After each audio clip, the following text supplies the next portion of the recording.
দুইটার সময় তওবা করে লাভ নাই। একটা হচ্ছে মৌতের যন্ত্রণা শুরু হয়ে গেলে, মৃত্যুর যন্ত্রণা শুরু হয়ে গেলে আগে পা থেকে শুরু হয়ে আস্তে আস্তে গলার দিকে আসে।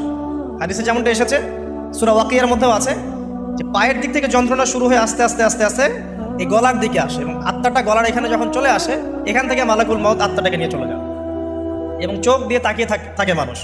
রুহটা চলে গেলে মানুষ চোখ দিয়ে তাকিয়ে থাকে, দেখবেন এই কারণে মৃত ব্যক্তি তাকিয়ে থাকে, চোখ খোলা থাকে। এবং তখন আসমান থেকে সিঁড়ি নামিয়ে দেওয়া হয়, ওই সিঁড়িতে করে আত্মা চলে যাচ্ছে, ও তাকিয়ে দেখে যে আত্মা চলে যাচ্ছে। এবং মানুষ মারা যাওয়ার পরে চোখ জীবিত থাকে অনেকক্ষণ। মেডিকেল সায়েন্স যারা পড়েছে তাদেরকে জিজ্ঞাসা করবে, মানুষ ডেড হয়ে গেলেও চোখ দেখবেন আরও কয়েক ঘন্টা, হয়তো আরও নির্দিষ্ট একটা সময় পর্যন্ত চোখটা কিন্তু জীবিত থাকে।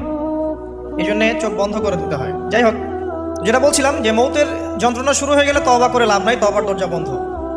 আর পশ্চিম দিক থেকে সূর্য উঠে গেলে তওবা করে লাভ নাই, তওবার দরজা বন্ধ।